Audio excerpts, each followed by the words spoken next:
I woke up this morning to a notification that Chris Appleton is getting attacked online for his $200,000 price tag for his haircuts.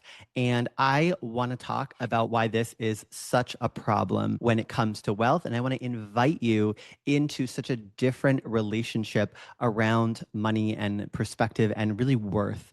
And I'm going to start in this place, but I'm going to move through the gradient of wealth and the different chapters and seasons that we may move through. And so if you know that you're not in this beginning place, I invite you to stay because I trust that if you've landed here on this conversation, that there's going to be a piece for you in this. And when we get to a point when we're in a more abundant relationship with wealth, it's not enough that we just stay there. We must constantly revisit some of these things as we go higher because there is so much in the collective that is constantly, subconsciously, and energetically trying to code us back into lack. If you look at all kinds of different philosophies from different places, it's very universal, this idea that lack is infectious because it's the truth. When you look at it through the lens of energy work, it's very obvious. But even in different books that I've read, like Think and Grow Rich, or even in 48 Laws of Power, one of the laws is, I can't remember how he phrases it, but it's like basically avoid those who are in poverty and accident prone. Now, I think that we need to rise above this and have a level of compassion and philanthropy. And this is one of the things that's unlocked when we're in an abundant state ourselves.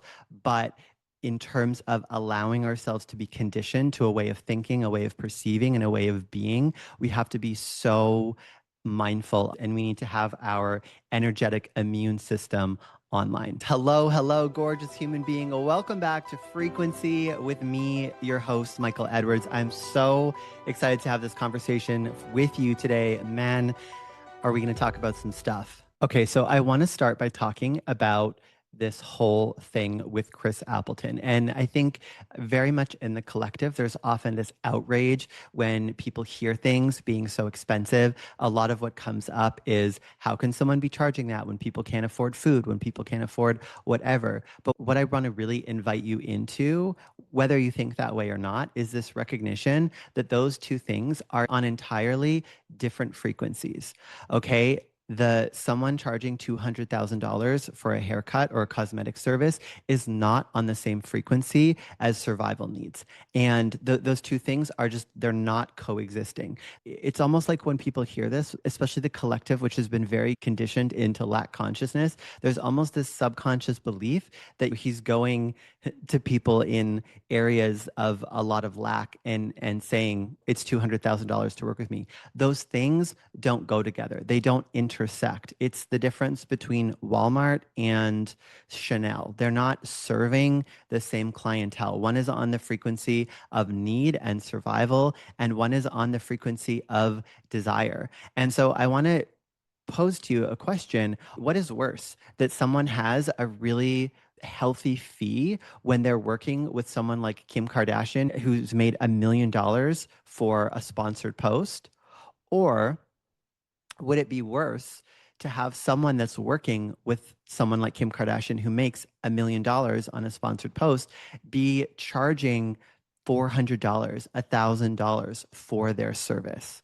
Of course, the second would be worse. What we actually need is people who are able to own their worth, who are able to receive, who are able to solve problems with a level of skill that demands a really high fee. It's become so trendy online to hate and be negative towards rich people and people who have built wealth, and to say, oh, we should tax the rich more, oh, they should give away their money. And there for sure is some truth to that, but also our ability to create value, to sell solutions to people that have money is also one of the ways that that wealth gets redistributed. And one of my friends who is just an amazing teacher around money always says, if you don't want it for yourself, you may as well have it and create it and then do what you want with it. Because nothing like creating wealth will give you an ability to affect change in the world. And that's the truth. I consistently see the truth of that. My friends who have built massive wealth and are stewarding wealth running through their fields and through their experiences are able to impact the world. Agree with them or disagree with them, but they are able to impact the world to a degree that other people just are not able to. And so one of the reasons this conversation is so important is because there are so many brilliant, talented, gifted people who are world class at what they do. I want you to really hear this. I'm speaking to you. People who are world class at what they do, who are not being paid to the degree that they should be paid because of their own money stuff. People who have never held something like that think it's just greed, think it's just, oh, you just throw a number out there like $200,000 for service. That is not the reality.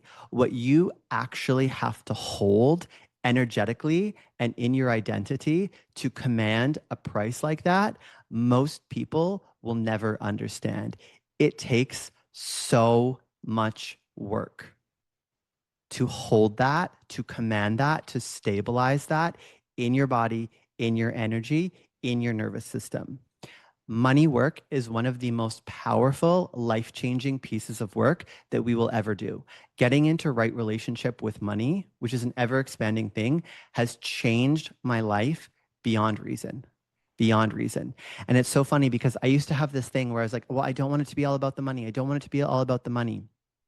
And there's a beauty to that, but there's also an immaturity because the truth is everything is about the money until you have the money. Where you live, what kind of groceries you buy, where you eat, what you order off the menu, where you sit on the plane, where you shop, what kind of clothes that you buy, what kind of people that you can date, where you can go in the world. All of those decisions are shaped by money until you have a level of money where you're able to choose from desire. And that's part of the wealth frequency, is that we choose from desire. And so if you actually want life to not be all about the money, the only way for that to happen is to generate wealth and have a level of wealth and money in your life.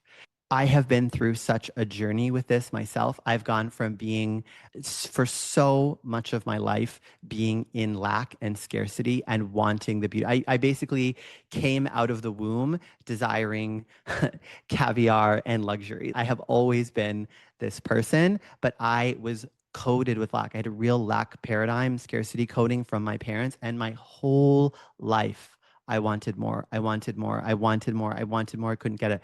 For all of my life until a few years ago, $100,000 a year was the prize at the end of the rainbow. That was it. That was, I grew up in this world, in this small town, and it was like people that made $100,000 a year had made it. It was like if you made six figures, you were so wealthy.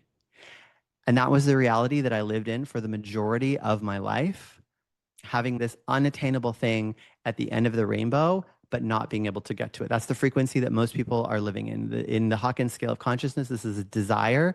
The state of being is craving. Our God view is denying. We believe that we're in a universe that won't give us what we want. Okay, this is where a lot of people are in their relationship to money. Even if we're in a higher frequency when it comes to other aspects of our life, even if we're experiencing peace, joy, bliss, even neutrality, courage, a lot of us still have fragments of this desire, this vibrational desire state when it comes to money, where we feel like we want something that we're being denied. That's where I was for the majority of my life. When I found the right money work that actually made a difference, in a couple of months, I went from never having been able to make $100,000 in a year to making $100,000 every couple of months consistently. And it's actually insane if you think about it from a timeline perspective, to have an entire lifetime that you're reaching for this one goal and it's out of reach, to all of a sudden having that come in just every couple of months, just cash flowing easily, receiving that as easily as ever. I wasn't working crazy hard. There was no grinding. I wasn't even that fixated on it. It just started to come after I did the money work and I started truly, truly living in alignment. Now, I also have been on the other end of the pendulum swing where I believed that money would make me happy, where I had money on the pedestal and you get sucked into this consumerism. You start thinking that traveling and staying at five-star hotels and first class and having all these luxury designer clothes is going to make you happy. And I want to say, yes, it can be something that bolsters your self-image. Yes, it can be something, especially if that's aspirational for you, that is expansive. And I do still relate to those things in that way. I have very fancy colognes that I put on today before this, and I like them. I've got my nice bottles on the bathroom counter. I like it. It reminds me that I'm fancy. It's very Libra. I love beauty. I love aesthetic. I love luxury, but it's not the main point of my life. That time where it was chasing money and everything was about money, and I want to get there, and there's this thing, and if I finally get there, if I finally be successful, if I finally have that thing, I'll finally feel a certain way about myself. That has all dissolved. That has all dissolved. It is an untruth that so many of us are indoctrinated into because of media, because of marketing, because of these distortions that are so present in the collective, and it's not the truth. And so one pitfall that a lot of people fall into is they have this realization that we see the extreme example of this with people who exit companies. I know people who have had $100 million exits of companies realize that the money didn't actually fulfill them, that it brought these problems and it didn't actually give them the thing they were looking for, and then have gotten rid of all that money and gone to live off the land or this very humble life, but it's in a way where they're dissipating their energy. It wasn't about money good, money bad. What was it about is right relationship with money. Right relationship with money. Money is not going to make me happy. Money is not going to make me love myself more. Yes, money is going to make it easier to find a sense of peace, to create a sense of well-being, to live life in a way that I enjoy, where I'm able to choose from desire, but that has its place. And if I am not cultivating and creating those experiences from within myself first, then I will still be hooked into money. And this is the second piece of the conversation, because really, if you are listening to this and you've been drawn to me, you're more likely to be in that place where you're creating hundreds of thousands or millions of dollars a year. And that's where you are. And this is the thing, is that the lie that we tell ourselves when we think that it's all about the money and we're hooked into money still, is that we'll get to a certain amount of money and then we'll feel differently. But the reality is it doesn't work like that. Anything we give our power to make us feel good, we also give our power to make us feel bad. And so what happens is a lot of us look and we have these goals and we think, well, when I get to 250,000, when I get to 500,000, when I get to a million, when I get to 2.5 million, when I have this, when I have that, then I'll feel enough, then I'll feel safe. But as long as money is the north on our compass that's guiding us there, it will not be the way, because it's influencing our decision making, and we're what I call externally defined. We're hooked into that external reality, that external experience of money, and we're giving it the power for us to dictate the way that we feel about ourselves. And so for me, right relationship has become getting in relationship with money as this incredible resource, as this incredible part of my life, as this incredible teacher. We're so hooked into money, both emotionally, energetically, and from a survival level, as well as it's just so present. Every time there's a transaction, there's an opportunity to be in relationship with that as the version of you that you're becoming. Every time money moves, there's an opportunity to tune your vibration every single time.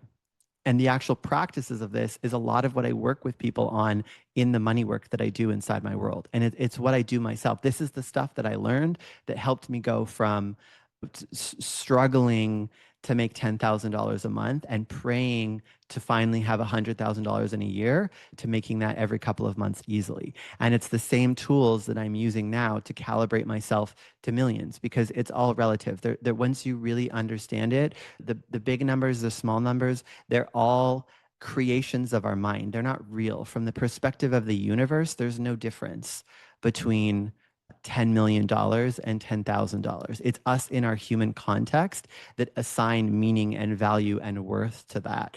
But in reality, it's all just energy. And so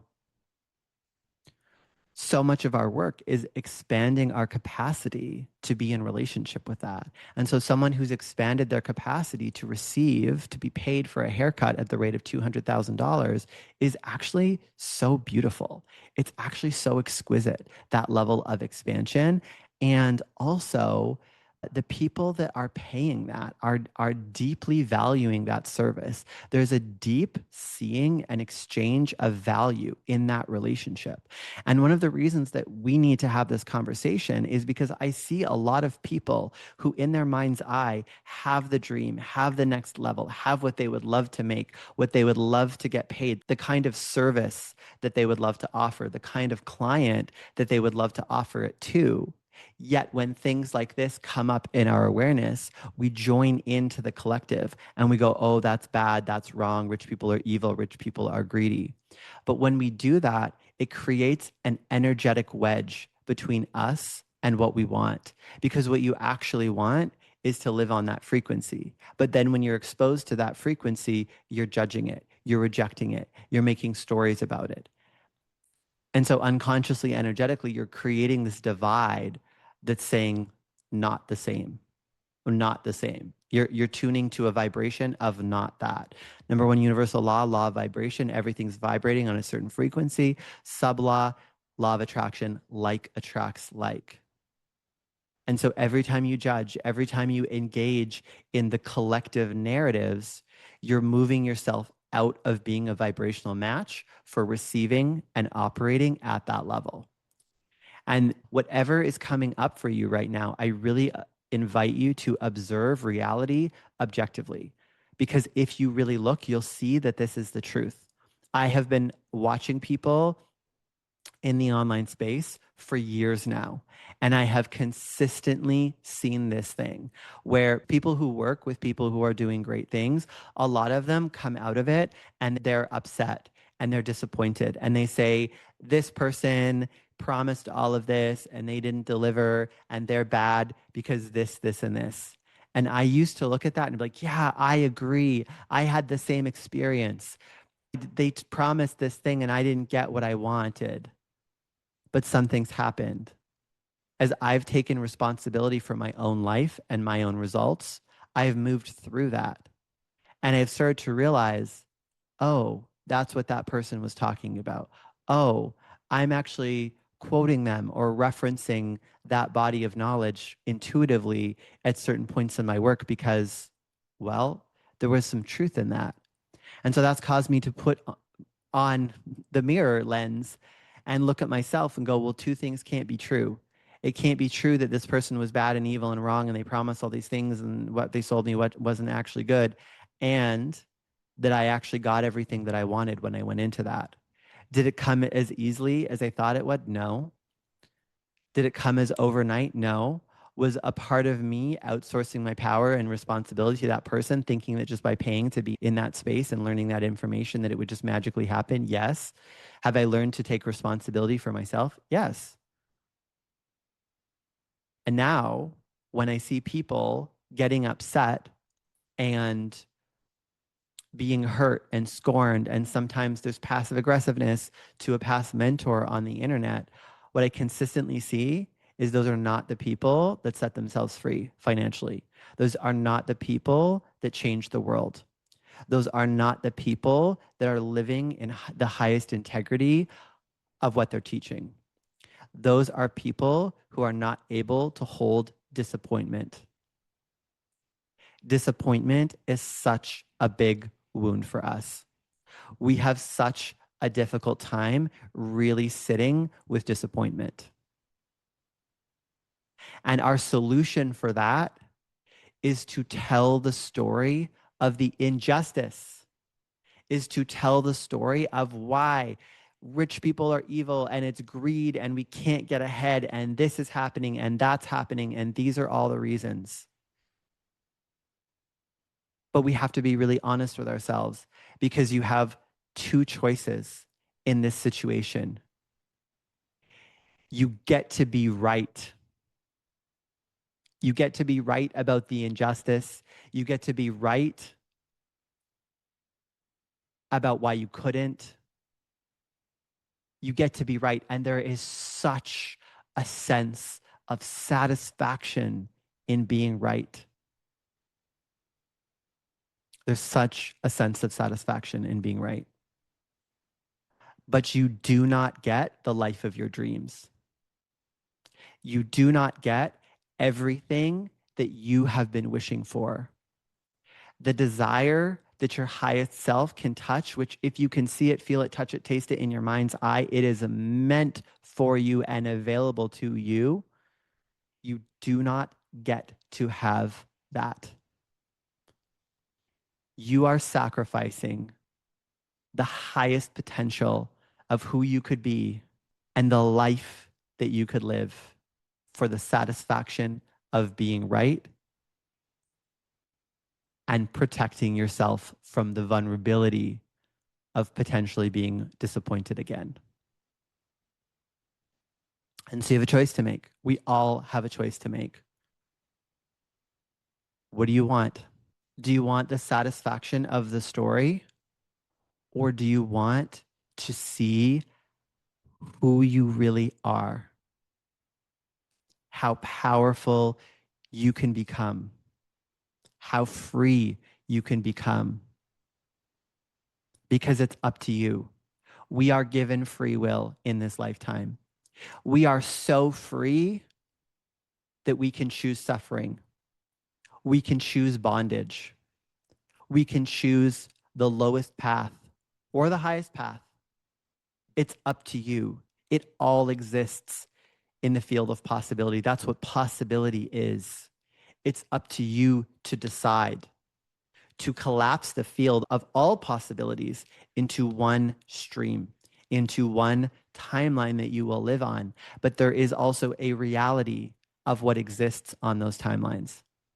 There's an energetic match for comfortable, and there's an energetic match for radical self-responsibility, for stepping into your power, for stepping into your leadership, for being able to look at these deeply held stories and challenge them and go, what if that isn't the truth? And here's the thing. Maybe you're here, maybe you're not, but some of us are in this very binary state of consciousness, and they'll be like, Michael, but the Kardashians are the ones paying that, and they don't do great stuff for that's fine. That's great, because every time we see what we don't want, we know more of what we want. And so if that's the way you feel, then get the money. Be abundant, create wealth in your life, and do what you think you should do. Be who you want to see in the world. And this is part of the work. We need to be willing to have the audacity for it to be us. And it's difficult because if you are truly a conscious, evolving, healing person, then we inevitably get to this point in our journey where we recognize that there are some shadowy, shady things in our ego and in ourself. And we realize we have done things in the past that are not of highest love, highest good, highest truth, highest light. And wherever you are in your healing journey, you're going to relate to that a certain way. Maybe you feel shame, maybe you feel guilt, maybe you feel self-blame about that. But we have to move beyond that,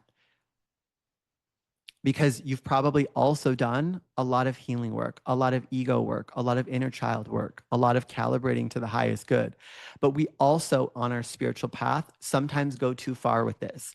We get over spiritualized. We're so obsessed with being good and being seen as good, which is really just a response to a wound, because we have the I'm bad core wound. And so we believe that this part of us that got labeled as bad makes us unworthy of love. And so we're trying to be ultra good. We're trying to perform goodness. We're virtue signaling because we think, our unconscious mind, this childlike part of us thinks that if we're so good, then we can be chosen and we'll be worthy of love. But it's not the truth. All of you is good. All of you is worthy of love. That is a big piece of the inner work. I'm not going to go into all of that right now, But the part I want to leave you with is we get to this place, this dissolution of ego, but then ultimately you are still you. There has to be an I that is the I am that you are. It's true, you are the universe in human form. You're not a drop in the ocean, you're the ocean in a drop. But you're also in this experience as you. The pure light of consciousness is shining through you as you. And so if you're, I'm going to say this as an I statement because it feels more true. If I'm afraid of the I am that I am, then that also is a distortion, because in this experience, you are here as you.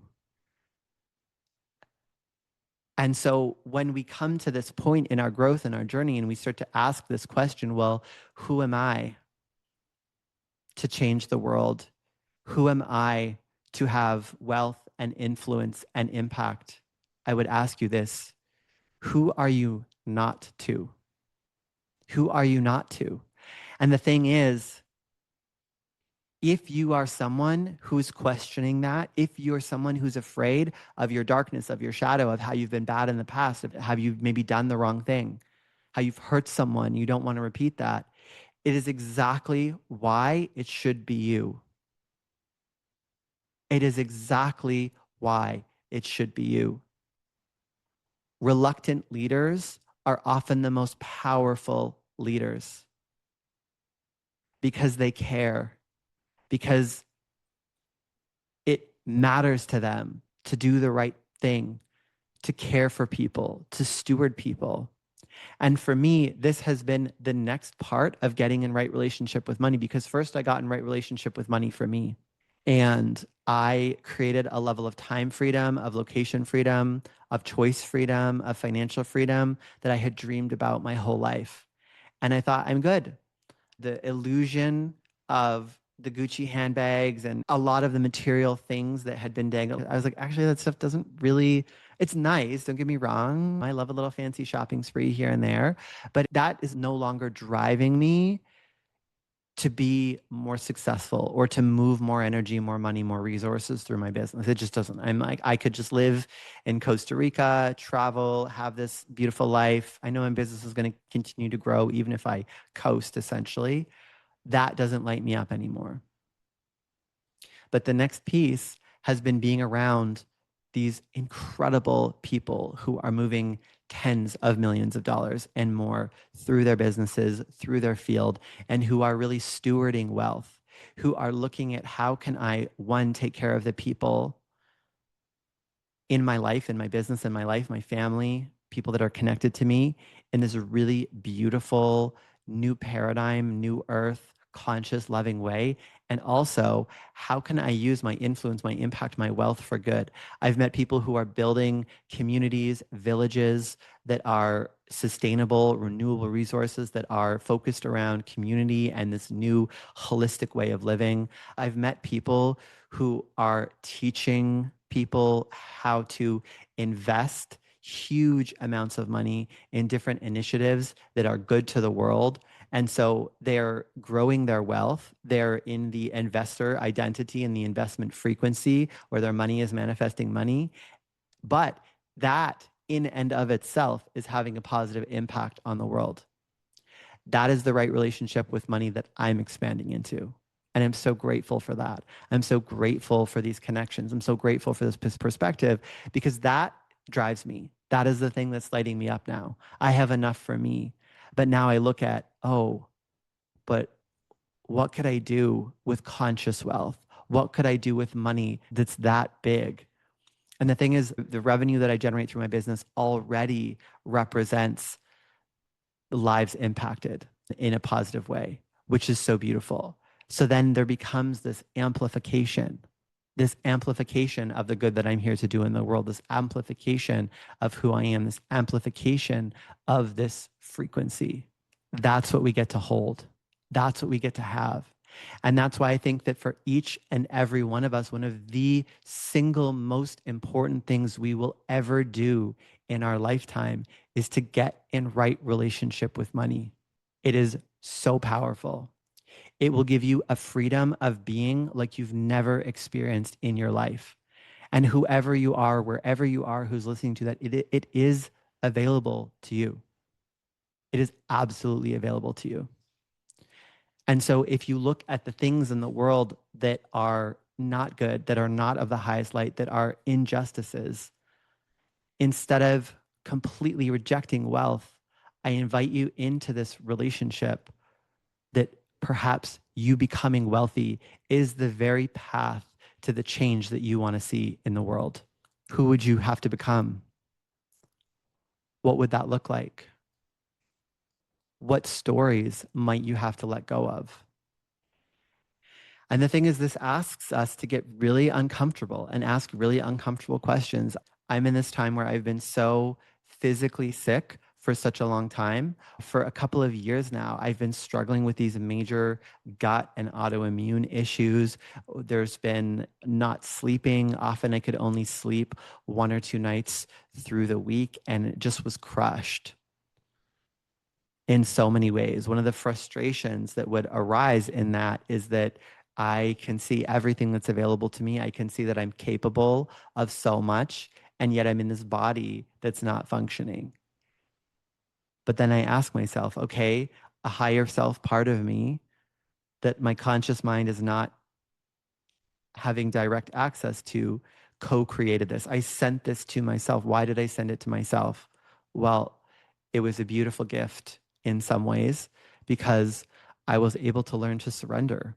I couldn't do the 3D hustle things. I could only live in alignment with the universal laws. I could only use my frequency. I could only live in alignment with what I teach. And so there was such a beautiful gift in that because with no marketing, with no hustling, and with very little showing up, I continued to receive at the highest level that I had received. And it convinced the most doubting part of me of a truth that I have always known, which is that magic is real and its frequency. I think we live at such an extraordinary time. I met someone, this amazing guy, at this event that I went to. He was a record keeper and storyteller of all these ancient traditions and cultures. And he talked about how once upon a time, in the times of Egyptians and Stonehenge, there was high magic and low magic. And that high magic, which was related to geometry and all these incredible things and the stars, had been lost. And all we were left with was low magic, which is like witchcraft and superstitious things, and which is also beautiful and amazing in its own right. And that in this time, in the age of Aquarius, in this age of awakening, that we're remembering what that high magic is. And I believe that so deeply. In fact, when he said those words, I felt it resonate as truth in my body because the understanding of frequency and energy and vibration to me is what that is. It's magic. It is the ability to create our reality, to create our lives from this place of internal power. And yes, it's true that there's this whole new age thing online, and there's pop psychology, and there's pop spirituality, and there's pop astrology, and there's some truth in it, and there's some bullshit, and there's some distortion. But that should not distract us from the truth, is that we are in a time of awakening, and that there are people like myself and like those I work with, and there are many people that I'm connected to that I see this in, who are tapping into this truth and are able to change their lives in a radical, radical, radical way. Unbelievable. In the 3D regular life path and timeline, it is not what it was supposed to be available to me. Someone with that level of lack and conditioning, someone who doesn't show up and grind and have consistency and work hard in the way that we're taught is the only way to be successful, is not supposed to be able to live life at the level that I'm living life, is not supposed to be able to have the level of freedom, is not supposed to have the level of magic. Everyone in my life doubted me. Everyone. Everyone thought I was crazy. The number of family dinners or conversations with friends from before I awakened to these truths, when I would talk about these things before I had created results in my life, people looked at me like I was crazy. People get mad. No, Michael, you can't. It's not just your frequency and your energy. Money is not just energy. You have to work hard for it. This isn't the truth. You get mad, mad, mad, mad, mad, mad, mad. but none of them had what I wanted. And now none of them can get mad anymore. They just look at me and they're like, your life doesn't make sense. It's just magic. I don't, life works for you differently than it works for everyone else. But no, it doesn't. This is one of the most beautiful things about the universe. It is so consistent. It's like clockwork, but it works on very specific mechanics. And there's a lot to this. It's very simple in some ways and very nuanced in other ways, yet it is so consistent. But then one of the number one things to understand is vibration. It's my vibration that reality is responding to.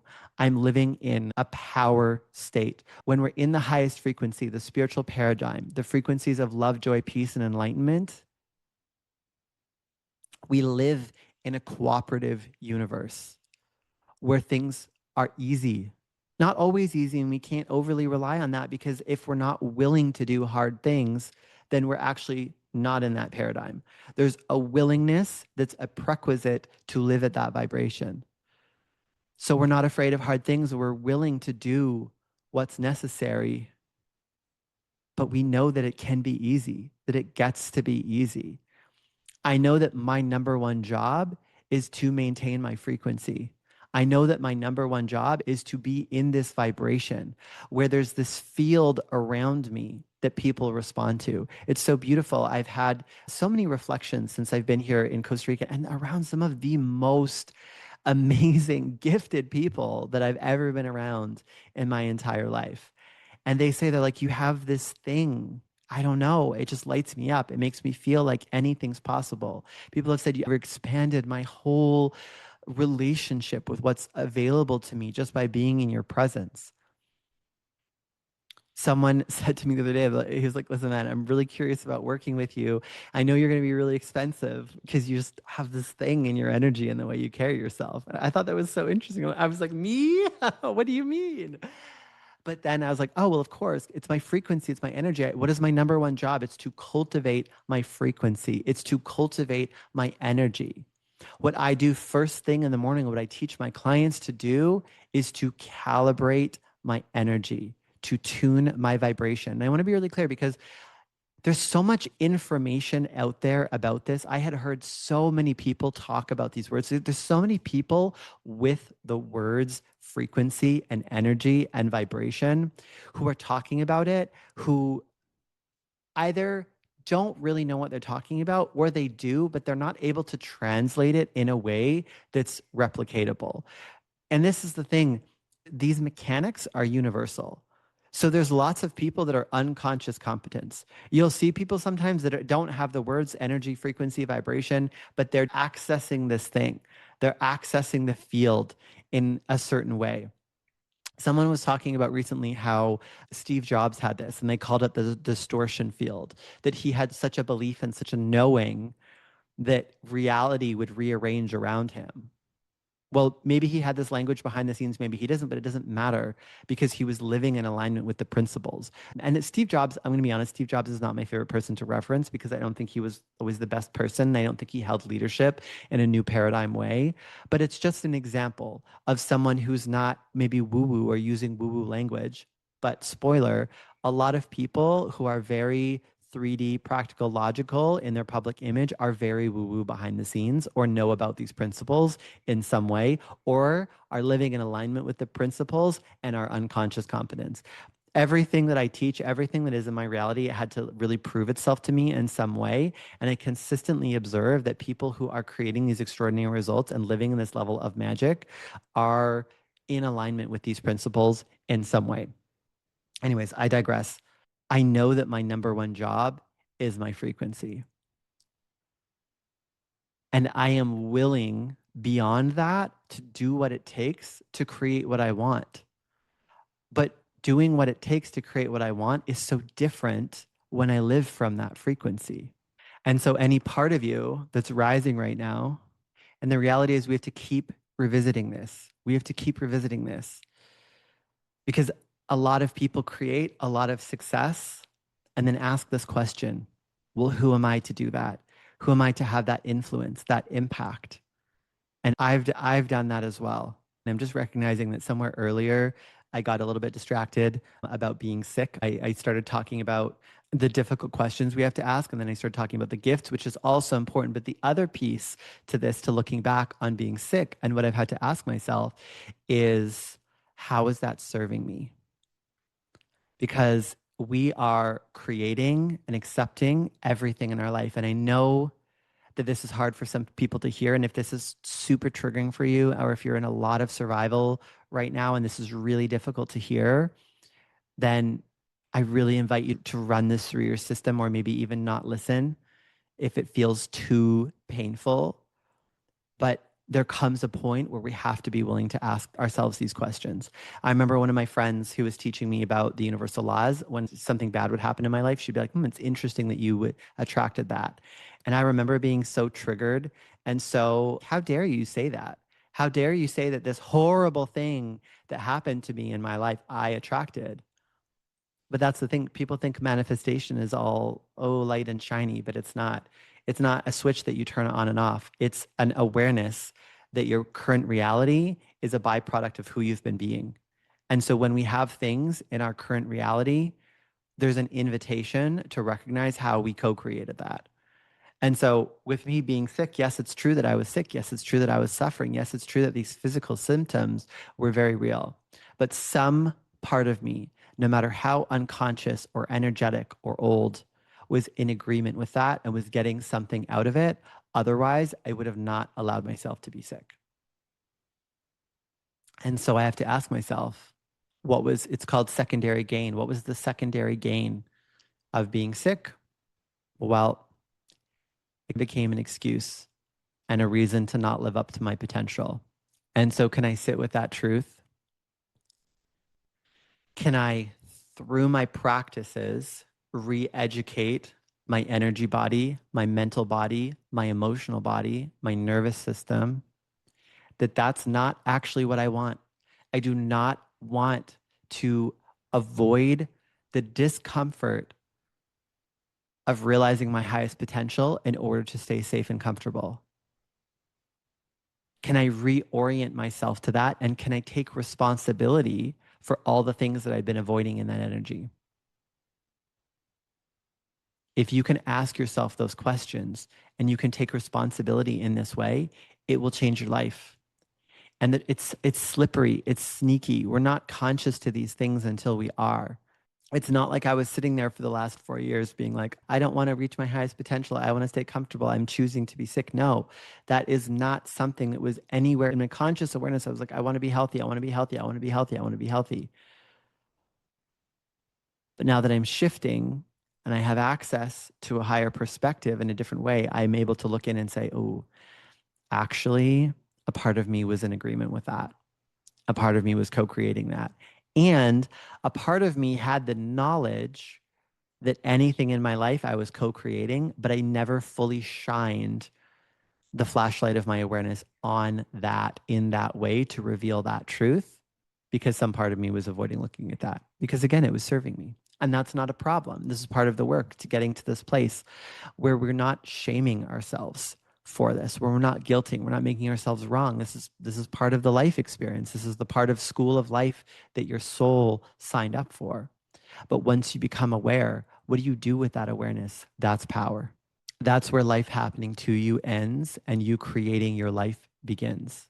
And I want to be really honest with you about this, because sometimes we are in relationship with this from the place of idealism. We're like, yeah, it's amazing. I'm just going to think positively and my whole life is going to change, or it's going to be this one thing. This is lifelong work. I constantly am revisiting all of these things. I'm not in this constant cycle of healing. I want to be clear. I think I like to call it the healing conspiracy. There's a way of healing. There's I'm healing identity that people get into. And that's not what I'm talking about.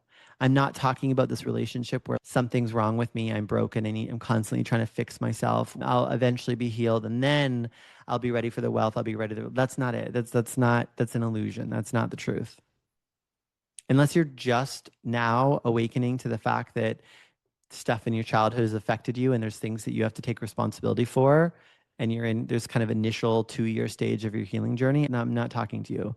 Most of you actually need to get out of the I'm healing identity and get into the I am identity and be in relationship with the I amness and recognize your power to decide and to create and to change and reorient within the I am that you are in a dynamic way that is not about constantly going into the past or the story about why. So I want to be really clear about that.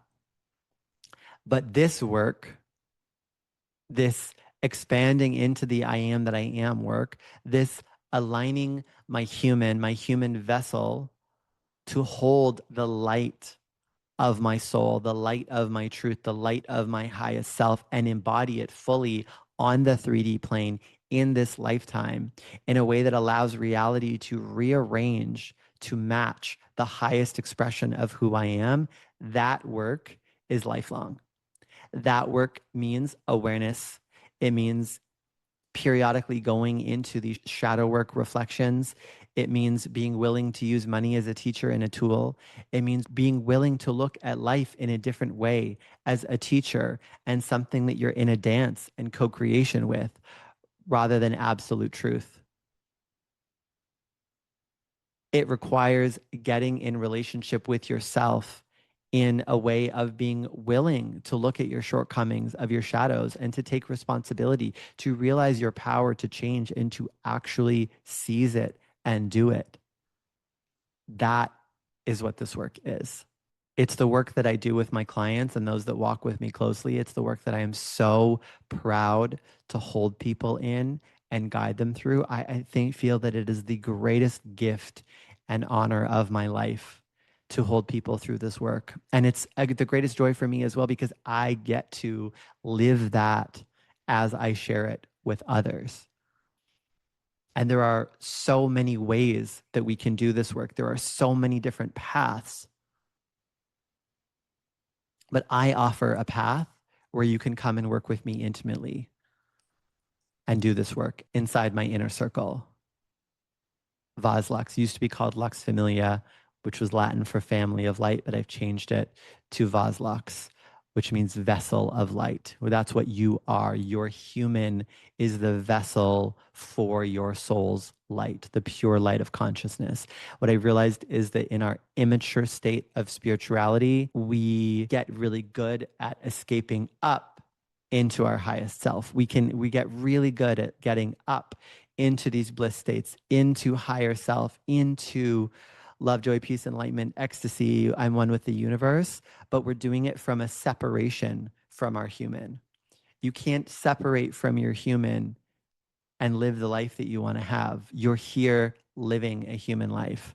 The work is, yes, to get in contact, in relationship with those higher frequencies, those higher aspects of self, but then it's also to orient your human in a way that you can actually hold that light sustainably in your daily life, in the decisions that you make, in the way that you run your business, in the way that you flow wealth through your experience, in the level of consciousness you have in relationships, in the choices that you make, in the way that you just engage with your body, with your three-dimensional reality.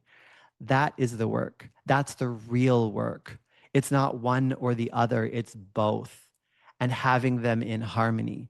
It's being able to access higher states, higher energies, higher vibrations, higher octaves of information and possibility, and then to fully embody them in the human and bring the human into alignment with that. And this is another place that I think a lot of us have felt disappointment because a lot of us have learned about some of these spiritual concepts. We've learned about manifestation or vibration or a higher self or manifesting, vision boarding, whatever it is. And maybe we've done those things, we've touched that in our experience with our higher self. We've gotten into that higher self state and experienced that. And then maybe it hasn't manifested. And so again, this is another window where we feel disappointment. And so what do we do in the face of disappointment, especially when we're unconscious? We tell stories about how that didn't work. It's not real. It's wrong. It's a scam. You have to do the 3D. You have to be consistent. Da, da, da, da. We buy back into the old world, old paradigm way of being. No. You get to be right in your story of why it didn't work, or You get to be the person who creates things that you've always wanted. And honestly, it's not really the things that you've always wanted. It's the things that you haven't even dared to dream that exist in the possibilities and in the unknown. Those are the things that are going to be the most magical. But you get one or the other. And so for so many of us, we get into this work, and whether we're learning it through this new age pop spirituality way that's a little bit distorted, or whether we just, if we're really honest, and this was me as well, was immature, was looking to be saved, was still in victim consciousness, was trying to bypass becoming responsible, becoming a leader, bypass something, doing something in the 3D reality with spiritual principles, then it's not actually about the work that was the problem. It was us in our state of consciousness. And so the moment that we realize this truth and we're willing to take responsibility for that fact, remember, responsibility is an ability to respond. In the moment you take responsibility, you realize your ability to respond to the current situations. And you, as the conscious, resourced adult that you are, have the ability to respond to all of the situations in your life. Once you realize that level of responsibility, you also realize your power. And you realize any immature relationship that you had with energy, vibration, spiritual principles, or concepts, you can reconnect to that with maturity and find the truth and align your human with the light of consciousness, with source, with your highest self, with the real truth of who you are, and hold it in your human sustainably. And this is not an easy task. This is not all sunshine and butterflies and rainbows. Parts of it are very dark. Parts of it are very intense. It's why many people don't actually come to this place of mastery. But you have a choice as well. Do you want ordinary results? Do you want to be like the many? Or do you want to see who the fuck you really are and become all that you are capable of being in this lifetime? Because that potential, that truth, it exists for every single one of us. And I'm not just speaking to a person who is maybe stuck and is looking up, although I hope if that's you, you're receiving magic from this conversation. I'm also talking to the person who's created incredible success, because a lot of the time we forget the magic. We forget the why. We build these businesses and we get into doing hundreds of thousands or millions, and we recreate the old ways, the old structures. We have this aspirational idea of what business could be, of new paradigm leadership and love and consciousness and compassion and staying in connection and community. But then when there's a problem in our business, we drop to the old tools and we go into shaming people or judging them or creating separation or being passive aggressive on the internet or using lawyers without first trying to have an actual conversation and find common ground as human beings. We believe in the magic to a certain point until we systemize our business and we start listening to people who are strategists and specialists who may have some really valuable things to bring into our business and to share with us, but they do not have the channel. They do not have the magic. They are not connected to the source, to the conduit of what it is that you're here to bring through this world. And so instead of you being the channel and allowing that thing, that vision of being birthed through you as you, and you stewarding it and letting that energy and information that's flowing through the you that you are inform the people in your business, in your field, inform your marketing and your company culture and all these things, you allow yourself to become informed. And we see this a lot. We see people tap into the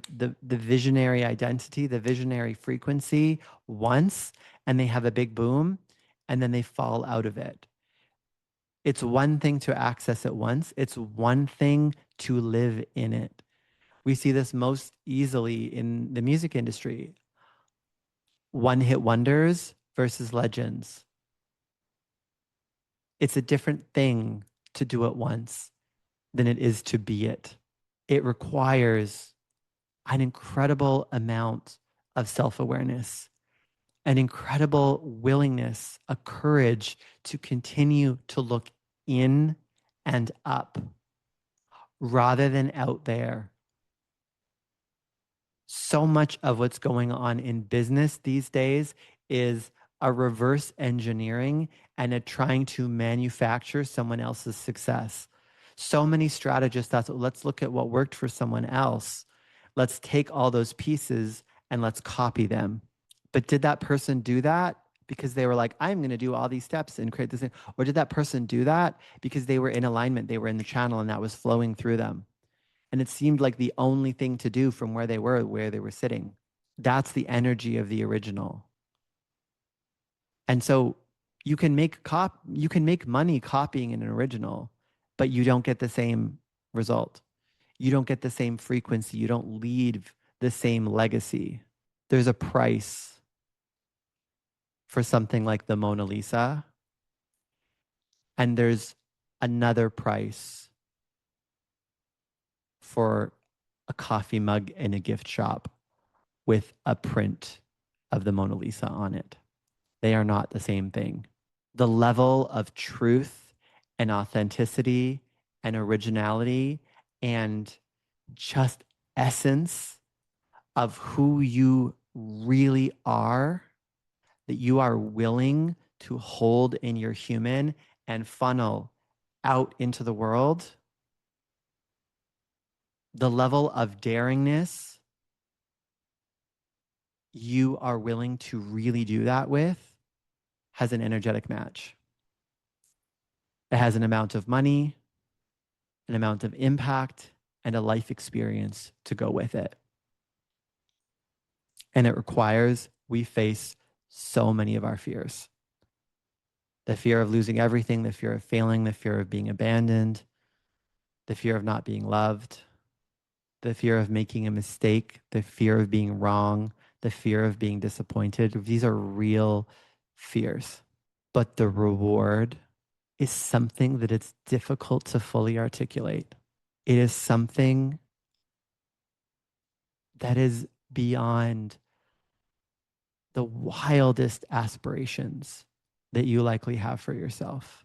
And it requires not for you to make a one-time choice, but for you to become the person that lives that way.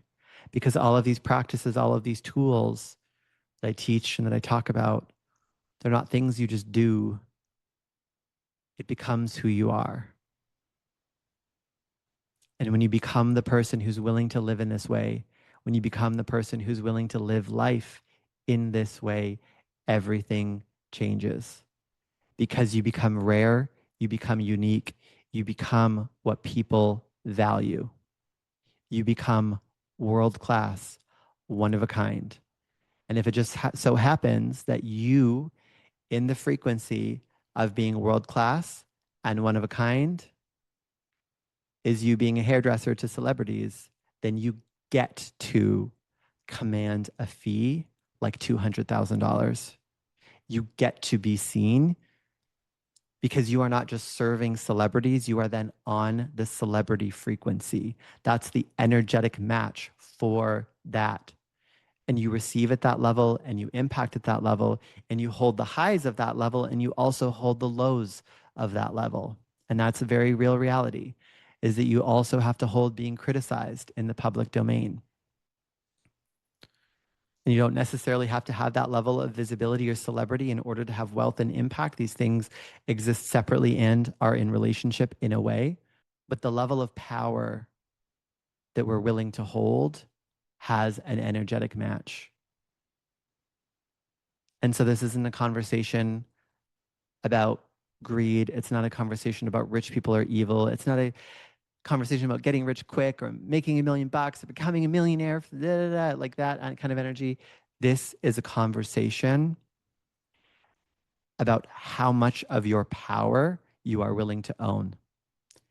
It's a conversation about how much of the truth of who you really are you are willing to hold in your experience. The courage to be who and what you actually are, not what people or what you think people want you to be, not what is most digestible, not what is easiest. And as I speak this into the collective, as I speak this to you, I'm also speaking this to myself because I'm in the next rebirthing, the next iteration of this. I am healing. I'm healthy. I have built my business and my life to something that I couldn't have dreamed of before. And I did it while I was working at 30% capacity, while I was sick, while I was frustrated. And there were such gifts in that because I had to work with what I believe in. I had to work with my energy. I had to work with the universal laws and principles. And I created a life that is so beyond what I'd previously imagined. And I'm just getting started because now I'm healing. I'm healthy. I can feel the energy, the life force running through my body. I have community. I have connections. I'm seen. I belong in a way that I've never belonged. But I created all of that in myself first. I decided when I was alone in the cold and the winter and the dark, and I felt like I had no one, that I was going to belong. I decided years ago when I was in a huge financial crisis and I was on the verge of bankruptcy that I was wealthy no matter what. And at that time, I didn't know that all these things were going to happen, but I decided to commit to my spiritual path and to build inner wealth. I decided first. I became the living transmission, the living embodiment of those frequencies. And as the universe is so exquisite and consistent, my reality had no choice but to shift and to match. And I'm so grateful for it and so appreciative for it. But I also know that I co-created it because I felt that gratitude and I felt that appreciation before my life was this. I dissolved all the not enoughness when really I had every reason to feel not enough. I felt wealthy before I really should have felt wealthy. I felt like I belonged before I really should have belonged. I chose to love myself and have compassion for myself before I really had earned, doing air quotes if you're watching this on video, before I had earned, before I had passed the milestones that I thought I needed to pass in order to be worthy of love and compassion. I decided that I was worthy of that first. Frequency is like a key. We think because of we're so conditioned into the physical reality and to observable cause and effect that you do something and then you get the result. But frequency is like a key. If you think about a key and you think about a lock, you think about them being separate, but really they both turn at the same once the key is inserted into the lock, they become like one thing and they turn together. That's what the 3D and the 5D are like. So if you're waiting for reality to shift so that you can feel a certain way, you're always going to be at the mercy of that. That's not how it works. It's at the same time. It's why poverty consciousness waits until circumstances are easy to move and wealth consciousness decides and makes it happen.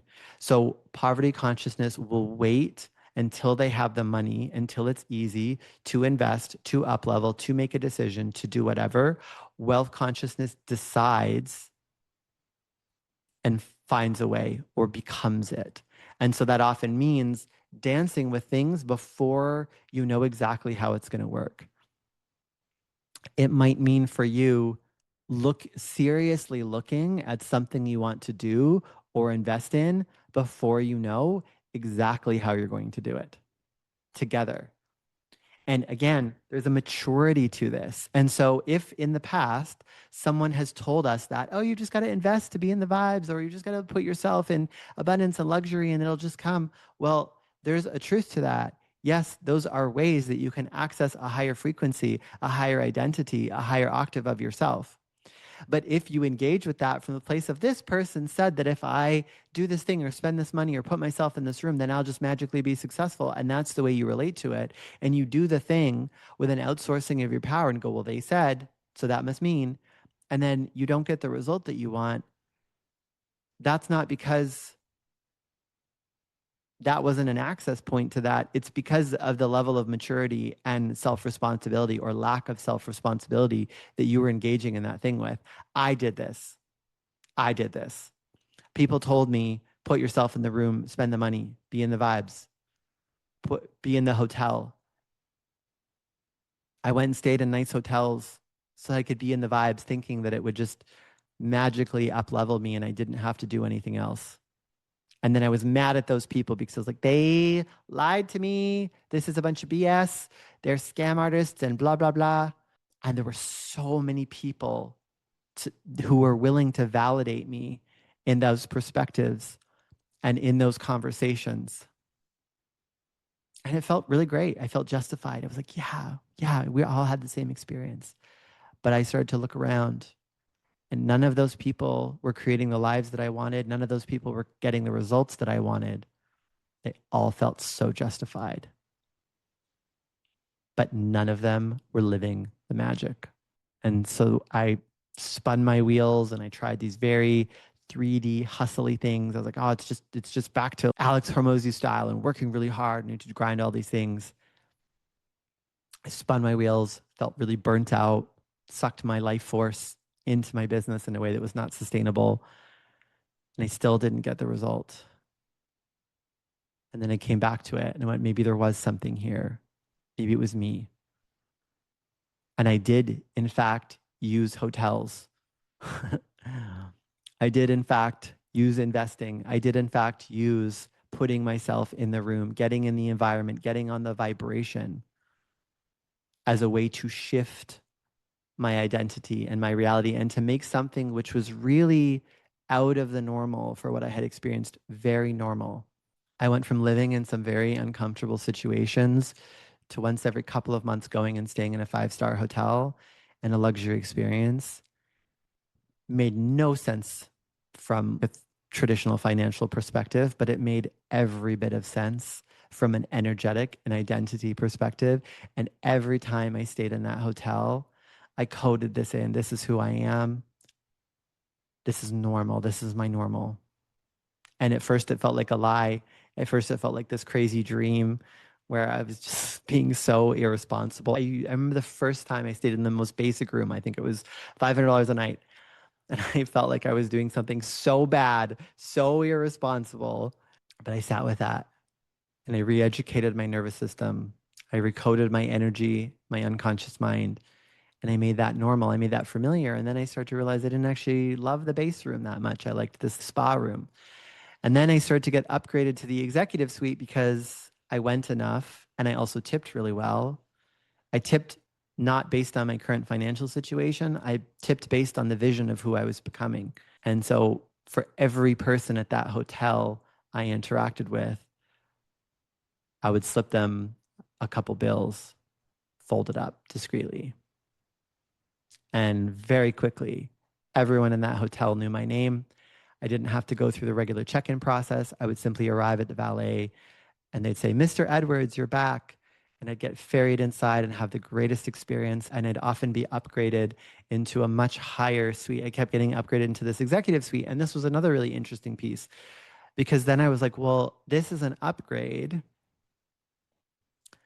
And I got to make that familiar. And I did play with that. I stayed in the executive suite. And then there was times that I was going there for work and I paid for the executive suite. And so that was another edge because now we're talking, went from 500 a night for the base room, which had felt like a lot, to not just being upgraded to the executive suite, but for paying for it, which was thousands per night. And then I got to hold that. But then I started to notice something. I didn't actually like the executive suite as much as I liked this spa suite. The executive suite faced the city, and for some reason, it also just didn't feel as magical. Whereas this spa suite, which was technically a lower tier room, actually was what I wanted.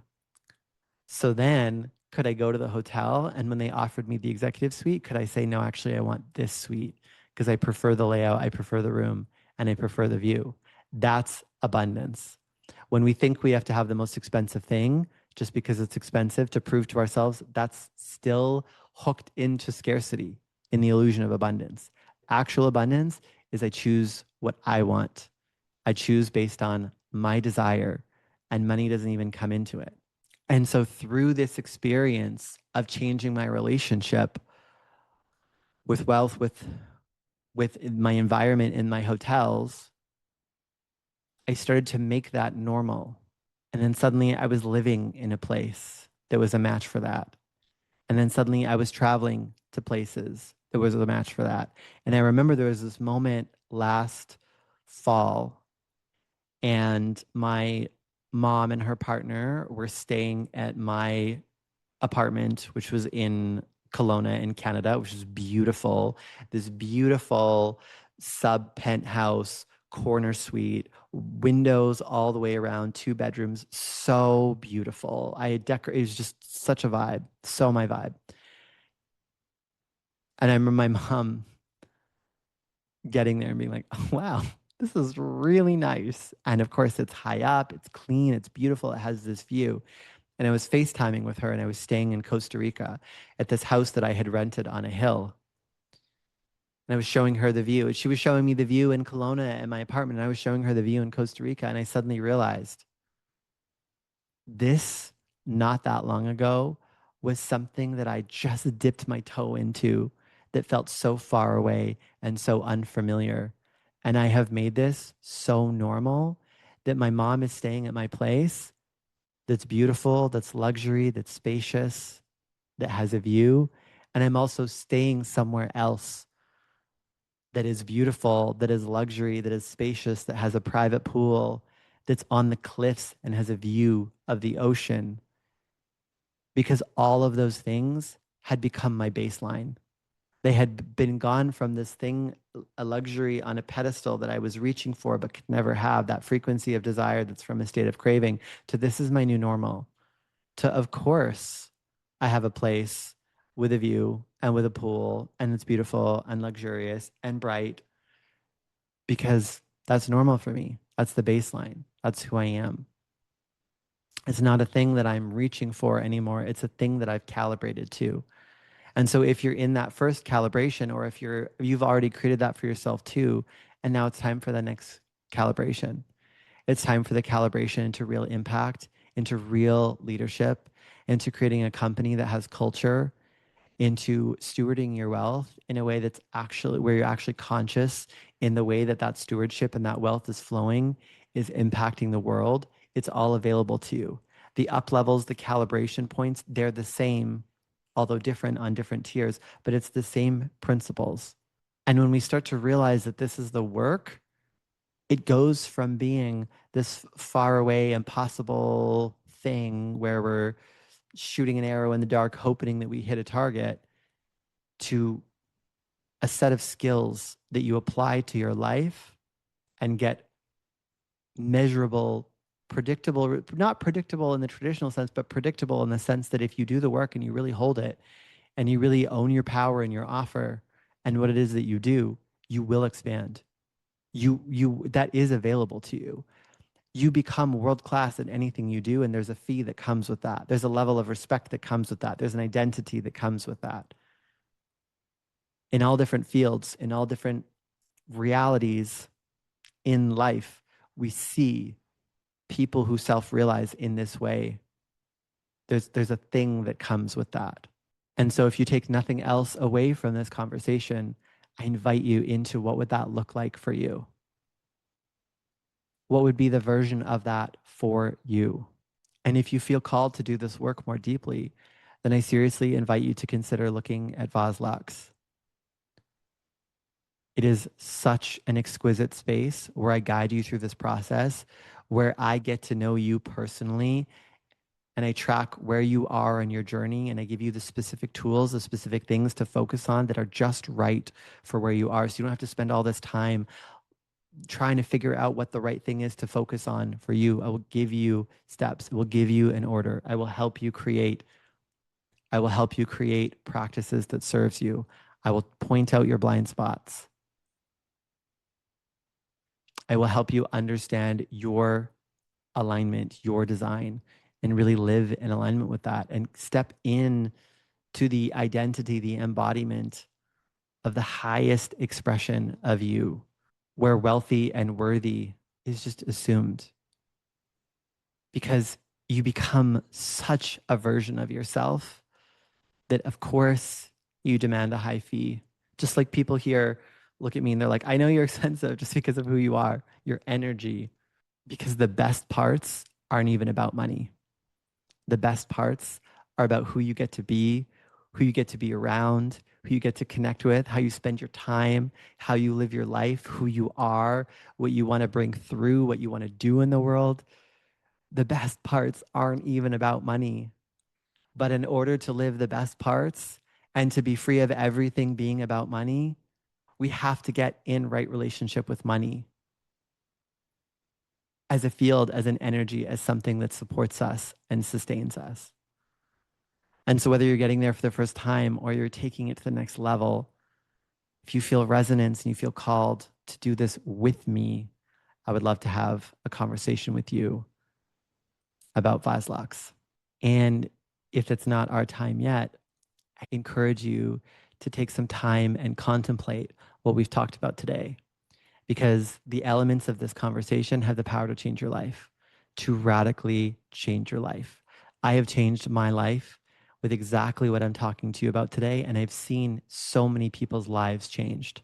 It's time to create new stories about what it means to be wealthy. It's time to create new stories about what it means to be worthy. And it's time to live in a way that's good for the world by leading in that first. So I'm so appreciative for your time, for your energy, for joining me in this conversation. I would love to hear how you enjoyed this. I appreciate the comments and the feedback so much. If you're new to my world or you're not on my email list, I encourage you to register for our lunar ceremonies. We do a free online ceremony for every new moon and every full moon. They are so magical, and a lot of big breakthroughs happen in my own life and my clients' lives just from these that we offer for free to the public. And so if you want to start dipping your toe in, that's a great place to start. This is my intention, is that it's not the only way that you can receive to me is to come and work with me, but that also you can listen to this podcast and attend these ceremonies, and that you can get a lot of this wisdom and this knowledge. And that it's not, oh, you have to pay to be in Vaslux. It's, oh my God, this is so amazing. I want to do life together. This is the greatest thing that I've been looking for. That's the answer to my prayers. That's the vibe. That's the energy.